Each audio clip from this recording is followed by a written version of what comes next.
It's 47 days to the 2024 presidential and parliamentary elections. Good evening and welcome to Newsnight. Tonight, police in the Ashanti region arrest 3 out of the about 8 armed persons who abducted and assaulted a multimedia crew at a mining site during the filming of illegal mining activities at Asumenya near Mansunkrang in the Ashanti region. We have details as Joy News journalist Erastus Asare-Donko recounts the crew's near-death experience at the site. Where is the owner? He said the owner has asked them to stop the vehicle and deal with us there. I said, what are you going to do exactly? I got 2 hot slaps from behind. Then they opened the doors and asked everybody, pushed everybody out. Then the beating started. And the hashtag Stop Galamsey now still on. It's been 2 weeks since Labour called off its nationwide strike over Galamsey. The promise was to repeal LI 2462 in the first week of Parliament's resumption. But that has not been done. What will Labour do? Bringing it to Parliament, I don't know, but we'll check it. Yeah. So if it comes and it's a matter of doing revocation, what procedure and all would also be looked at. So you'll get to be updated on that. Also tonight, weeks after calls for government to fix the erratic supply of food ahead of the reopening of schools, Charles says the Ministry of Education is yet to release funds for non-perishables and feeding of the students. After the time we went off was the fact that the supply was still erratic. It wasn't flowing in the way we expected. And that's why it was reiterated in the community. Also, NPP MP for Subing says President Akufo-Addo acted unreasonably by keeping Ken Ofori-Atta the finance ministry for more than 7 years. As he says, the failure to dismiss the former minister early created more problems for the economy. You know the president, I've told you that he failed to act at the time. A lot of Ghanaians, a lot of well-meaning Ghanaians felt that the president was very unreasonable. That's clear for everyone that he was unreasonable. And in business, Chamber of Petroleum Consumer COPEC insists there's no justification for an increase in transport fares despite recent 7% adjustment in fuel prices. In sports, it's just 5 days to Ghana's biggest corporate sporting events. The Joy Sports Invitational, which is set to come off this Saturday at the University of Ghana Stadium. And the 1/8 stage of the National Science and Maths Quiz underway, at which school secures a spot in the next stage of the competition. Which school will it be? And certain ladies smiling. Do you have your school in this particular round? Yes. Okay, we'll see. You want to stay with us for that revelation here on Newsnight. My name is Evan Spencer. I am MFAPO.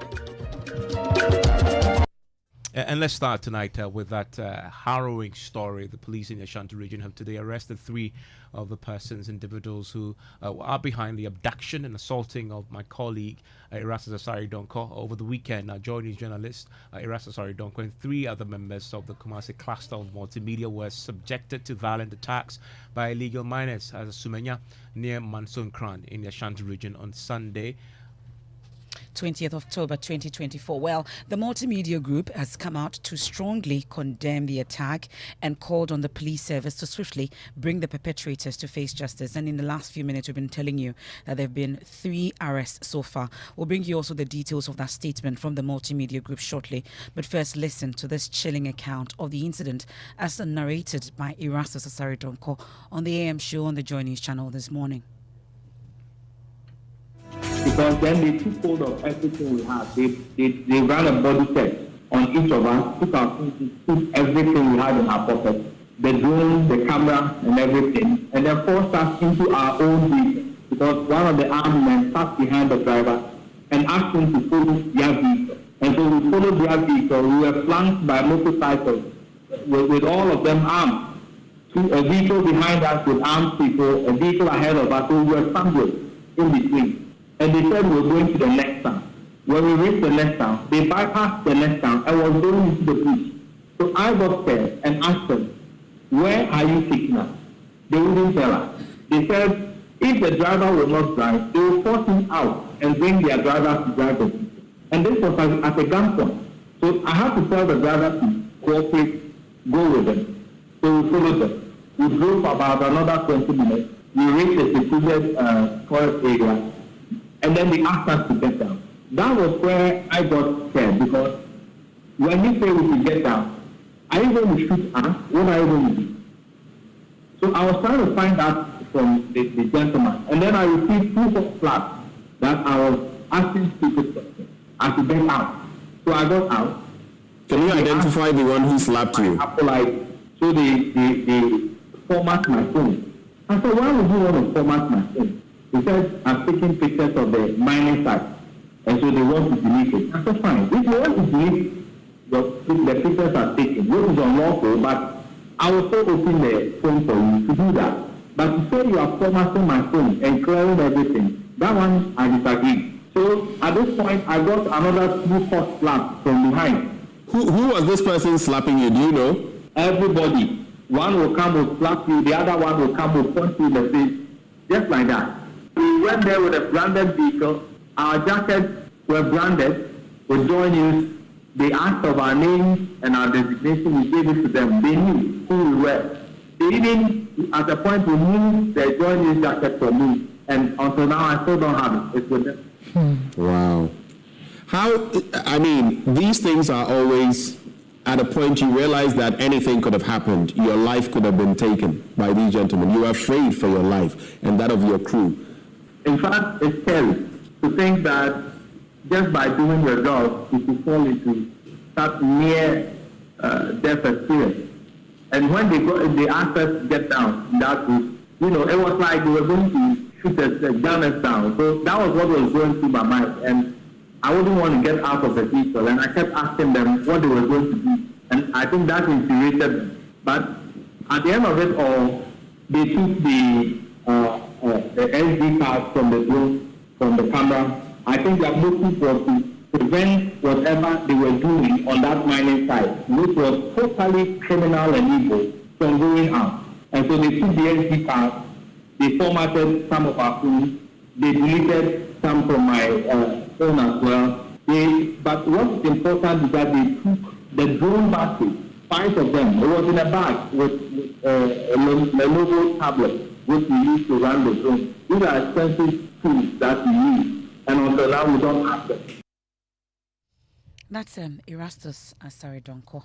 He's a GJA Journalist of the Year, and together with a team, this is what they went through. Their crime was just to film a documentary on the impact of illegal mining. Well, the Multimedia Group has a statement to that effect. Evan Spencer, what does it say? Yeah, this is one that we took very seriously as far as the assault on our colleagues are concerned. There are 3 of them, Erastus, but there's also the multimedia journalist Nicholas Swanta, who was also part of the group that went to cover what was happening there. And then Edward Ako is a driver, and Majid Alidu, who is a drone pilot. So these individuals were all colleagues of ours, were out there doing their jobs. So this is what we say, that we strongly condemn the violent attack on 40 members by armed men at the Sumenya near Mansonkran in the Ashanti region on Sunday, on the 20th of October 2024. The team was covering the recent resurgence of illegal mining activities, causing destruction in parts of the newly restored Sumenya Forest Reserve, as well as the pollution of streams feeding into the Ankobra River. Now, during the assignment, more than 10 heavily armed men wielding pump-action guns attacked the crew, forcibly abducted them to a remote location, subjected them to physical abuse, and later abandoned them at the scene. And the attackers also confiscated items, including SD cards and drone batteries, after deleting footage of the investigation from all devices. And they had Erastus narrate that. The incident has been reported to the police. We have done so, and we appreciate the swift response by the Inspector General of Police, IGP, to apprehend the attackers. We unequivocally condemn this assault on our journalists and call on the Ghana Police Service to ensure that the perpetrators are swiftly brought to justice, with all those involved held accountable to the full extent of the law. No journalist should ever be subjected to such brutality for simply performing their duties, especially when addressing critical issues like ecologically devastating galamsey operations. As a further state of the realm, journalism plays a vital role in bringing attention to issues that affect our society. We therefore call for greater protection of journalists across the country. And this is copied to the Ghana Journalists Association, and they're backing this, the Ghana Independent Broadcasters Association, and the National Media Commission. And management has been in touch with the team And how's their status we speak this evening? Their welfare is paramount, and thankfully we know that they suffered injuries on their passing. We know that they are all doing well after the initial assessment by doctors, and we keep following up to ensure that, of course, their welfare is taken care of supremely. But the next step, obviously, is to ensure that justice is served and these individuals who carried out the assault are dealt with. And we've seen that the 3 arrests have been made by the police, and we're going to keep this going until all individuals have been arrested and fully prosecuted. And we've been hearing from stakeholders on the fight against Galamsey, and they've been reacting to this development. Convener of the Media Coalition Against Illegal Mining, Dr. Kenneth Ashigbe, is demanding action. The whole thing about this genocide and ecocide, and then combined with that is this attack on journalists. And it's completely unacceptable, for the police to, invite people they should even be arrested, who are in the middle of the theater of a crime, who have kidnapped a journalist, who have kidnapped, who have beating up journalists. The fourth estate of the realm. If the executive had been attacked, if the legislature had been attacked, or the judiciary had been attacked, is it the attitude the police are going to, show? So I think that we all need to be. I don't even know what word to use, but this is not anything that we are going to leave. The Ghana Coalition Against Galamsey, when we had it yesterday, we immediately are taking steps to ensure that justice is done for the attack on Erastus. And also these people who are involved in, an activity that government is saying that it's fighting, the law, the book is thrown at them. And we urge the IGP immediately to take steps to make sure that whether it's the district police commander or the, whatever police commander it is brought to book. There are also demands for the arrest of the mining site owners. Listen to Martin Bibu. I'm extremely shocked that we have the what we call accused person, or let me say the prime suspects before the police, and the police are not arresting them. The owners must be the first to be taken in, because obviously, on the facts of this case, they've hired other persons to commit a crime for them, so they have to be taken in. I'm seeing the Vigilantism and Related Offences Act being applicable. If you employ somebody to come and do such vigilantism, you yourself, you are liable, and all the other offences. So the police can't be held to say they are now looking for the tags themselves. No, you take the owners, invite them in for the investigations to commence, because so far the thing is that, when you look even into the Minerals Mining Act, when you are given a concession, you have to protect it. So how did these tags come in there? That the owners didn't protect the land, etc. And the pointing of guns, this is shocking, to be honest. Look, I haven't seen a better case than this one. This is open and shut. The owners have a case to answer themselves. It's not only about the tags. Well, so that's Martin Pibu there. He's a legal practitioner. And I want to bring in right now, joining us, Suleimana Brahima, who is Executive Director of the Media Foundation for West Africa. Kofi Dudomfe is my colleague, editor at Lava FM, also joins us. And I want to start with him. Kofi, we've learned a bit more today, have we not, in terms of the work that the police is doing to arrest all these thugs who assaulted our colleagues. Tell us more. Thank you, Evans. So this morning, our assaulted colleagues were asked by the Bekwai police commander to come around for some words. When they arrived, a team of police officers was put together to take Erastus and the others back to the site where the incident happened. But unfortunately, when they arrived there, they couldn't find anybody. But what is interesting is that it became apparent that the Mansour Adubia district police commander who led the officers would not want to travel further from where the incident actually happened. And he was giving some excuses that their new pickup vehicles could not travel that far. He also gave very specific instructions that we couldn't take any pictures of the degraded site where we visited today. And before they took their crew to the site, the police made us aware that 3 people had been arrested, and 2 of them were actually identified as part of those who assaulted our crew. So as it stands now, one of the things that is of urgency to us is the fact that we want to retrieve our drone batteries, also a headset, tablets, and the backpack containing our drone certificate. And this is the appeal that we've urgently sent to the police as they continue the investigation to assist us to retrieve these from those who assaulted the crew. And Kofi, we know that the first police response was to take them back. They met the individuals, and it appears that it was almost like a negotiation. This was the second attempt now that has led to the arrest. Even in the first attempt when they met them, they did not release all the items that they seized from us. And that's the impunity we are worried about, because we expected that the police at least would have made the necessary efforts to get these equipment released to us whilst they continue with their own investigation. And that's what actually baffles us as to why up to now they've not been able to let us have access to these materials. And talking about the welfare of our colleagues, how are they faring, all of them? Traumatized.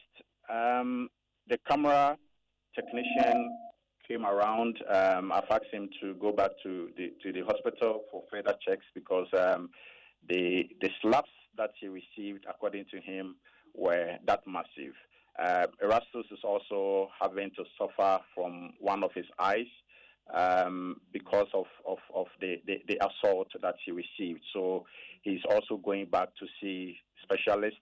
So we are covered. The other 2 are also doing same. We want to have a thorough medical checkup on them, so we are sure of their health status. That is devastating. Thank you very much, Kofi. And Suleiman Abraham is on the line with me. Mr. Abraham, I'm grateful that you stayed on the line with us. You've heard the latest developments. Your reaction? Hello, Mr. Abraham. Okay, I may have lost him there on the line. We'll try and reconnect and establish a contact to him. But this won't stop us. It won't. And I know Erastus, he's made of steel. This is not the first time he's been threatened or assaulted in line of his work, and none of us will stop too. And when we say that we're bold, fearless, and credible, this is what it means. But it does not give anybody a right to lift a hand because you're doing our jobs, simply bringing you the reports that many won't dare do, but we will, and we'll continue to do exactly that. And we'll follow this to its logical conclusion in terms of the work that the police itself is doing in arresting the rest of these thugs who assaulted our colleagues and seized the equipment. And you heard Kofi there say that our drone batteries are still with them, and we will do everything humanly possible to try and retrieve that. So listen to Newsnight is on Joy 99.7 FM. And may I add the hashtag Defend Media Freedom. We'll stay a while longer on hashtag Stop Galamsey now. You know, it's been 2 weeks since organized labor led by the Trade Union Congress called off its planned demonstration to push President Akufo-Addo into taking decisive action on the Galamsey men as well. Organized labor, after an assurance from government, including the promise to repeal LI 2462, decided to give government a deal with the menace. We know the Lands and Natural Resources Minister, in collaboration with the security agencies and regional ministers, sent security men to crack the whip. But tonight the question we ask is, 2 weeks on, what does organized labor make of government's efforts so far? Before we bring you that report, we'll bring back Suleiman Abraham, right? Yes, he just joined us on the line. Mr. Abraham, I'm grateful that you joined us. Also, reaction to the latest development, 3 people have been arrested, but we still have not managed to retrieve all the equipment that was seized from us. And as we know, the police went there the first time and they met the individuals, took some of the items that we seized, but they still have a bit more with them. Well, Evans, I think that this is very, very horrific. This shouldn't be happening in a country that is touted as very democratic, where rule of law is supposed to be the order of the day. But it appears that around the region and around the world, the kind of journalists who are going through very horrific incidents like what Erastus and his colleagues went through are environmental journalists, folks who are working to ensure that the right stories are told and persons behind environmental destruction are exposed and brought to book. Well, for me, it is gratifying that we are hearing about 3 people have been picked up by the police. I think that is quite a significant development. I should hope that the police would do everything possible to ensure that the perpetrators are brought to book. This shouldn't be one of those cases where we say we utterly condemn and we are shocked by this, and then at the end of it, perpetrators go scot-free. So we would all closely follow the developments. This is a story of significant interest to us. At any point in time, if Multimedia needs any support to be able to engage lawyers, we are happy to do that. We are happy to support any form of, legal action that may be taken. Civil, of course, the criminal side, we expect the police and the government to do that. So I cannot just understand why these should be happening these things should be happening in our country.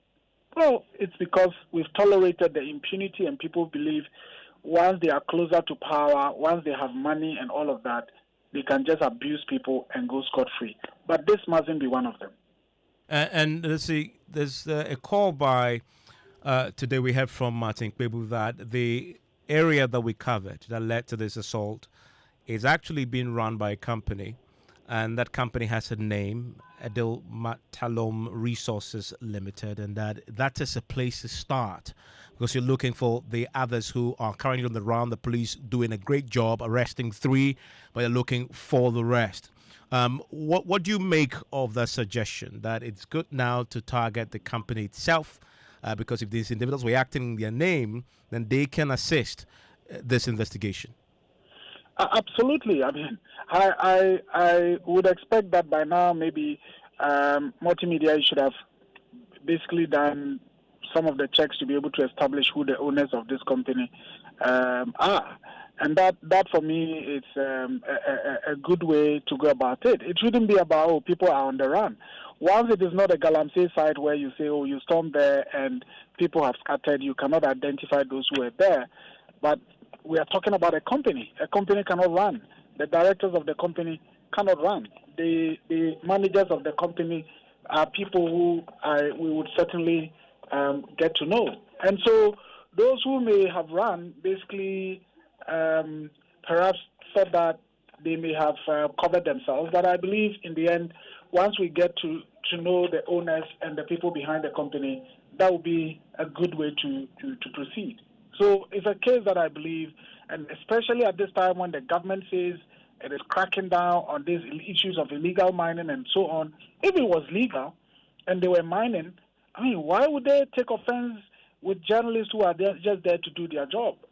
If they were mining and doing it in an environmentally sound way, why would they be afraid? I think they should be proud to even discuss with the journalists about how they are going about their work.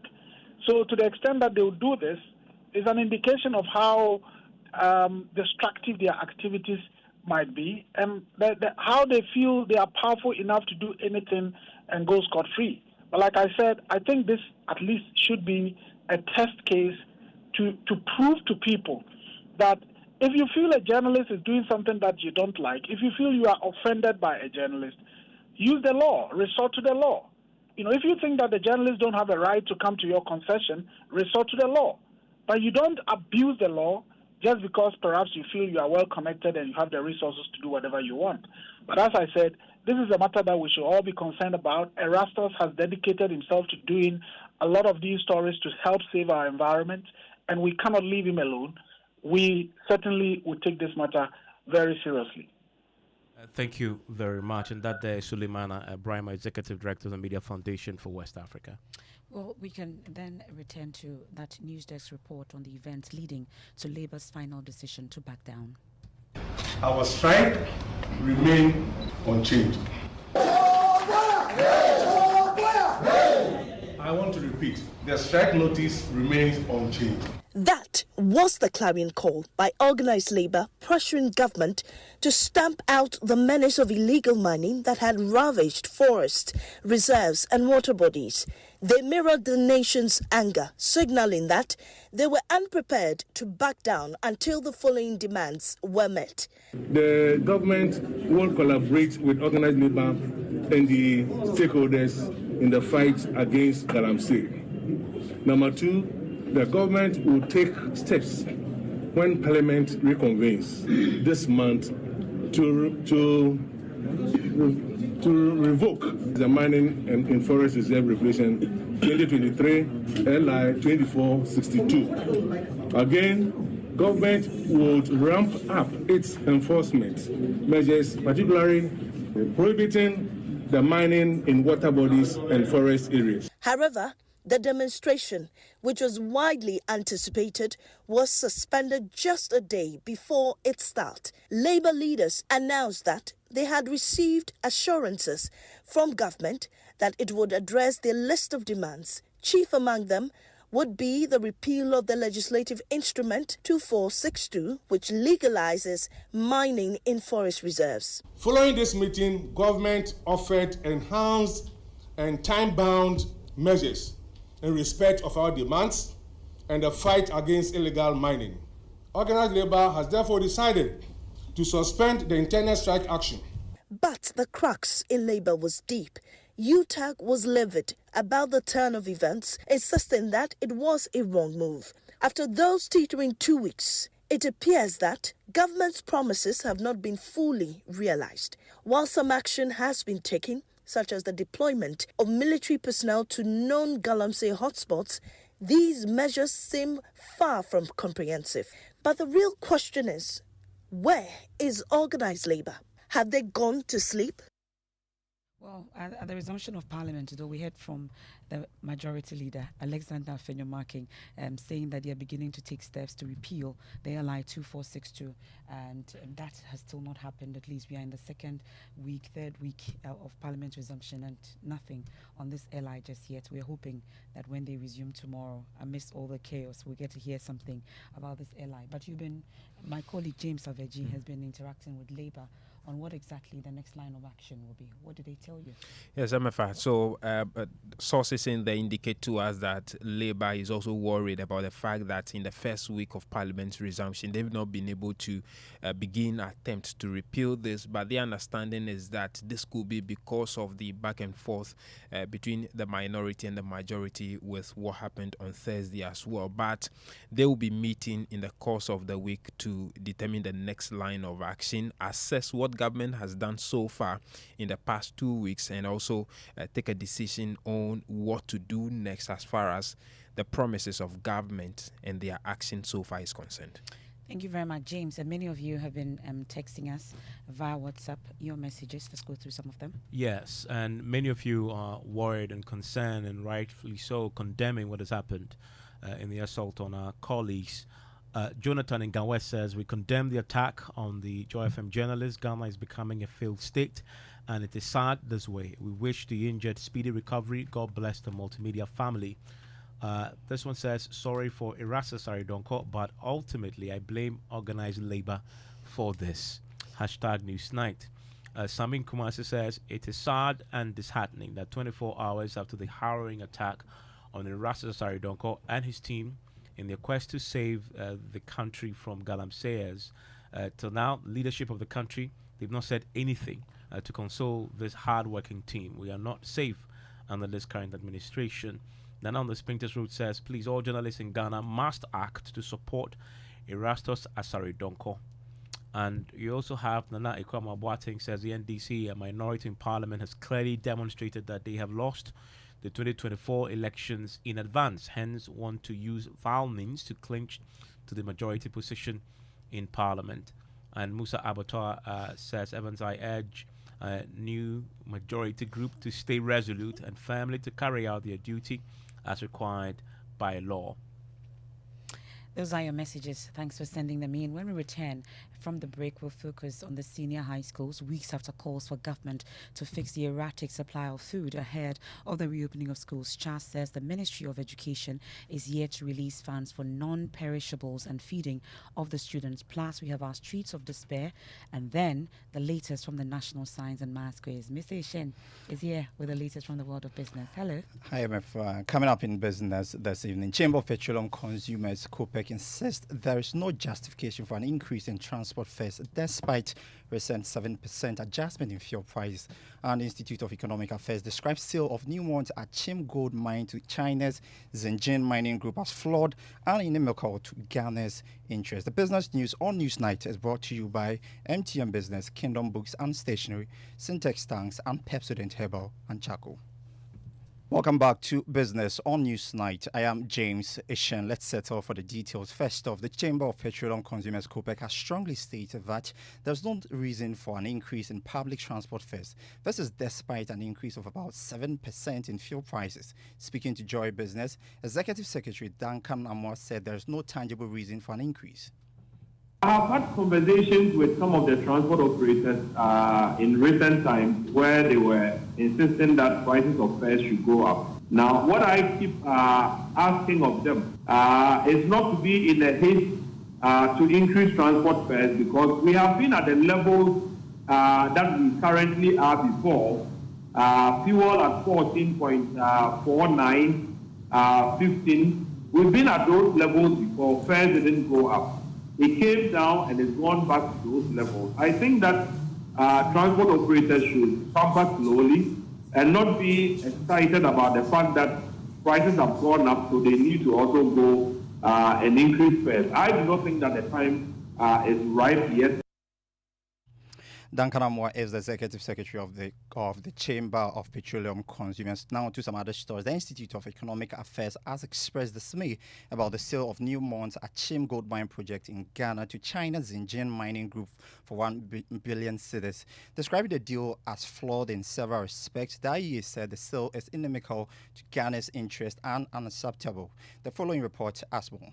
According to the IEA, Ghana needs a complete paradigm shift in its mineral contracts by taking ownership of the minerals to create job opportunities, wealth, and technical capacity development for Ghanaians. The IEA noted that the project lease was signed between the Ghana government and Newmont on 19th January 2010 and has an expiry period of 15 years that is valid until 19th January 2025. According to the terms, the lease is transferable within the duration period, subject to mutual agreements between the government and Newmont. The lease is also subject to extension after its expiry date by mutual agreement. The lease has not yet expired, and therefore any decision by Newmont to sell the mine must be on a transfer basis and must be for the unexpired term only and subject to government agreement. The IEA said at the end of the expiry period, Newmont is obliged to hand over the mine back to government, the truthful owner of the gold under the assigned land. Any company that wants to operate the mine after the expiry date of the lease must sign a new contract with government. And that was a Newsdesk report. Now, the United Nations Industrial Development Organization has launched a 4-day capacity building program on maintenance and troubleshooting of various laboratory equipment to help improve rice quality. Speaking in an interview with Joy Business, the UNIDO capacity building coordinator David Darko emphasized the need for efficiency in improving the quality of rice in the country. This 4-day training is to help them so that they'll be able to improve their skills in preventive maintenance and troubleshooting of lab equipment. The trainees will then go to their various institutions to do a cascade training so that they'll be able to help and maintain the equipment, so that they'll be able to reduce idle time, downtime, reduce cost, be efficient, so that the equipment will be able to test and improve the quality of rice. Right, and to my final story, Ecobank Ghana has refurbished ICT labs for some selected schools in the country to help in educating children as part of the bank's annual Ecobank Day. Speaking at a ceremony after handing over the ICT lab to the South Laboni Girls Technical Institute, the managing director of Ecobank Ghana, EcoBank Ghana, Abena Osei-Poku said the center will help equip the youth with the best possible skills that will set them up for the job market. For this special occasion, as EcoBank Group, we are donating to SLATEC the following. One is the ICT laboratory, which has already been mentioned, was refurbished last year and is now converted into a digital center. Two, we are also providing free internet connectivity. Three, we are going to provide free tuition for 6 months on web development, animation, robotics, and artificial intelligence. I think I should join this class myself. And then 4, a refurbished library, fully equipped with furniture and supplementary readers for upper primary and JHS students. Abena Osei-Poku is the Managing Director of EcoBank Ghana PLC. And that's all for business on News Night with me, James Ishin. Over to you, Evans. Thank you very much, James. This is live your News Night. It's on Joy 99.7 FM. Let's go to school. And the Conference of Heads of Assisted Secondary Schools, CHAS, says government is here to supply schools with food items and release funds for non-perishables to feed the students as schools prepare to reopen. At its 62nd conference in Tamale, the school heads raised concern about the erratic supply of food items and funds for non-perishables. In an 8-page communique issued by CHAS, lamented over how the issue has become a nightmare for many school heads, and they're struggling. Earlier this year, as we know, a Joy News documentary, Empty Plates, highlighted some school heads who face this particular challenge on a daily basis. Yeah, except of this.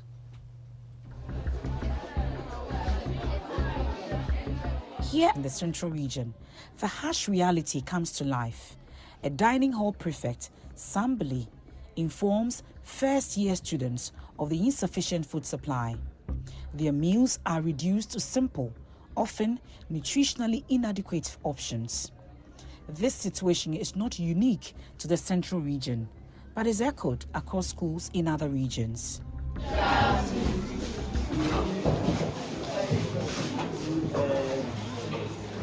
It's unfortunate that our food is not enough.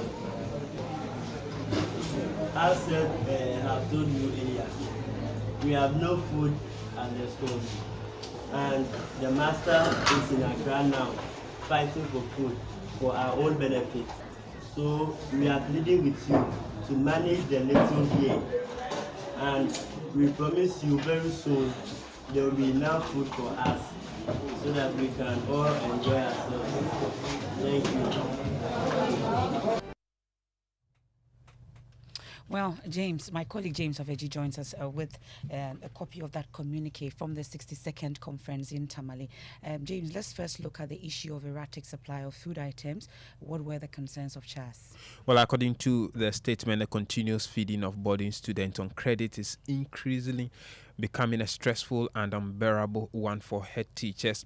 The erratic supply of non-perishable food items to distribution centers and the irregular release of funds to the schools for perishables have also become a nightmare. Now, the heads are spending all the time chasing food items at the expense of supervising the kids and monitoring their teaching and learning activities. That's what they say. Okay, thank you very much. These are portions of that communique from the school. We've been hearing from the National Secretary for CHAS, Barrow Primus, has been speaking to us about this particular situation.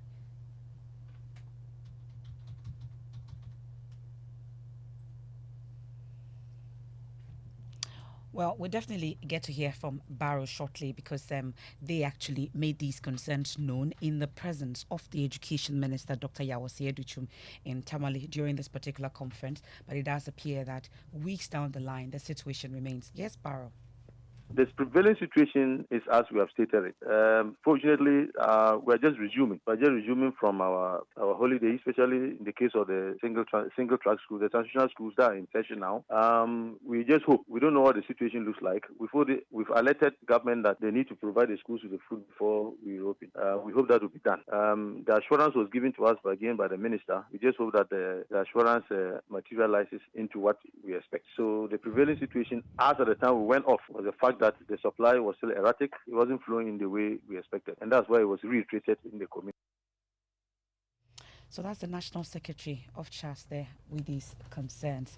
I think it's a good time to bring in Mr. Cranting, who has the latest from the world of sports. Hi, MFA. Let's go straight into the stories. And it's just 5 days to Ghana's biggest corporate sporting event, the Joy Sports Invitational, which is set to come off this Saturday at the University of Ghana Stadium in Legon. The events on the day include men's football, women's penalty shootout, the tag of peace, masters, 50-meter dash, tennis, basketball, and many more.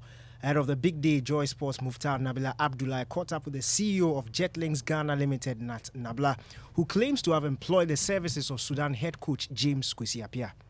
When I saw this football, I was like, well, I don't know whether if you are Frank Lampard or you are Michael Essien or... At the moment, I'm just coming from the camp, from the training camp. The team is there. So I just arrived from the camp.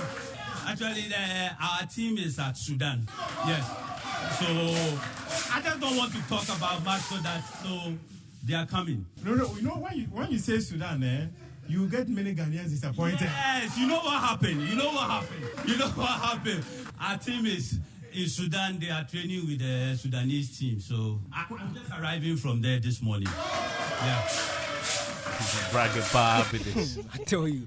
But there's another very interesting thing in this year's edition. There's going to be an interdepartmental battle between Joy Sports. I'm looking forward to the Joy News and Joy Sports. Yes. That's a hands down. I mean, that's not even a context. It's not a context. I mean, I'm gonna be. In fact, today you should watch a video that I recorded with Fentio. We did the demonstration, just like a dry run of just hand wrestling, and it was within a second. I just put him down, just like that. To be frank, broke no sweat. That's why I will not do that. No, but you see, to be frank, I think you should employ the services of your listeners, because looking at your fitness levels are low. You need help. Have you seen him on the treadmill? I don't need to see you. You see, I have a special gift when I look into but that's why. But even ask him when they're doing the medicals. They go on the treadmill. Please, you don't give us our trade secret. Yes, it's true. Will there be gobe eating competition? There will be gobe. Then now when you're out, one. Well, let's do Streets of Despair. We are looking forward to that. Joy Sports Invitational, of course, is the biggest corporate event. You can't miss it. At just 5 years old, Ernest Opoku was forced to abandon his dreams of becoming a doctor, told to quit school and rear livestock instead. In a similarly tragic twist, Akufo-Addo also found himself on the streets, fleeing the neglect he faced at home. In this episode of Streets of Despair, Clinton Yeboah explores the stories of these two survivors, Akufo-Addo and Ernest Opoku. Spend some time with them. Their lives reflect the harsh realities of family abandonment. Here is Ernest, but that's not his birth name. Born as Opoku Somi in the Wa Municipal District in Ghana's Upper West region, the then 16-year-old changed his name to shed the memories of neglect and rejection he has endured from his own family. At an ambitious age of 5, he was told blatantly to quit school and rear sheep and goats. A young boy convinced of becoming a medical doctor in the future. Now at 30, he tells a story of hardship and abandonment from family.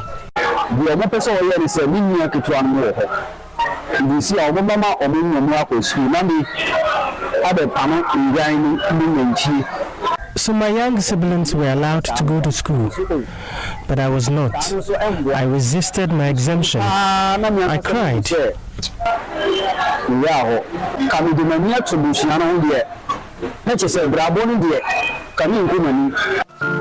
His life took a dramatic turn when he had to forgo his ambition and survive as a trotro mate, enduring long hours and sheltering in the bars for 5 long years. 5 years 5 years and I had still not been taught how to drive. I realized I was wasting time. At least, actually, now.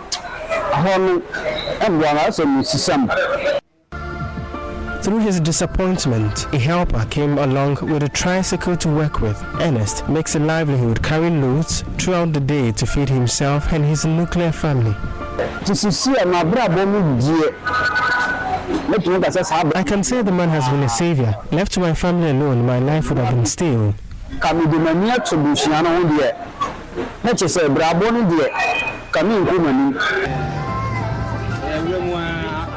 A cobbler, Kofi Boateng, makes way through the crowd trying to spot dirty shoes. His situation mirrors Ernest in several ways. His dream of becoming a professional chef was crushed when financial struggles and family neglect pushed him into looking for means to survive as a shoemaker.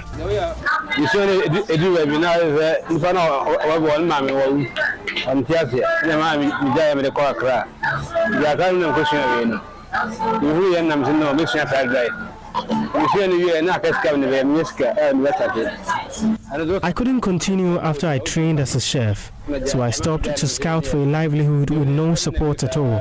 The family support was one-sided and I received none. Support me, I was in the room, but I would do one side. One side in, one side, I need not quite style. Get a new opportunity, but and I feel when I'm Under a cold weather without shelter, he passes the night under the Asafo Bridge against security vulnerabilities. His determination affords him the opportunity to hawk his cobbling in the bustling markets of Asafo to cater for his children who are far from him. The phenomenon of streetism has been majorly fueled by family neglect and social pressures. On the streets of Kumasi, many of these children are growing without guidance, shelter, and security. The long-term effects are devastating. Professor Ofori-Atta is an associate professor at the Department of Sociology and Social Work at the Kwame Nkrumah University of Science and Technology. There are multiplicity of factors: broken homes, neglected parents, abusive urban migration, poverty. How do we solve these issues? The social welfare is supposed to relate in this. Unfortunately for them too, they also have problems. Reporting for Joy News, my name is Clinton Yabua. And that's our Streets of Despair, ending today's edition of Newsnight here on Joy 99.7 FM. We have some more messages. Let's go through them, do we? Not yet. I'll be bringing you a few more shortly here on Newsnight. Just before we wrap up, and many of you still getting in touch on the assault on our colleagues, and so we'll get more pretty shortly. And this one says, very sad to note, all the blame goes to the disorganized labor. Speedy recovery, friends. Joy in that command there. And this is a second texter to us, blaming organized labor for what had happened, the assault on our colleagues. And this one has Nonemi says, at Multimedia Group, Learn Never To, he says that, they own the power.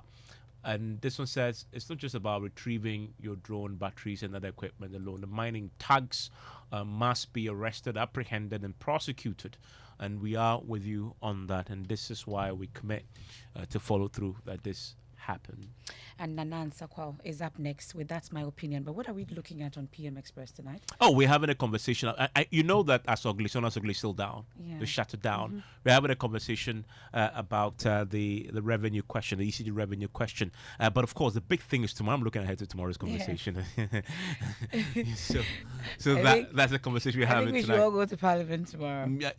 I'm going to Parliament tomorrow. You want to be there? Yes, I've assigned myself. Nothing will happen. Nothing will happen.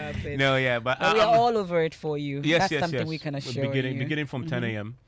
We are all over that for you. Special discussions looking at implications, etc. And listen, we have some exclusive details that you can only hear here because we know there's a lot happening in the background tonight to try and get the two sides to reach some resolution ahead of 10 a.m. Whether it works or not. In spite of the legal processes that have been triggered. Exactly. Okay. Whether it works or not, we'll tell you first when you join us at 10 a.m. Well, I'll start off from PM Express tonight. But yes. is up next with That's My Opinion. Please do stay. There's more when you log on to myjoyonline.com. I am Memefa Apau. My name is Evans Mensah. Enjoy the rest of your evening.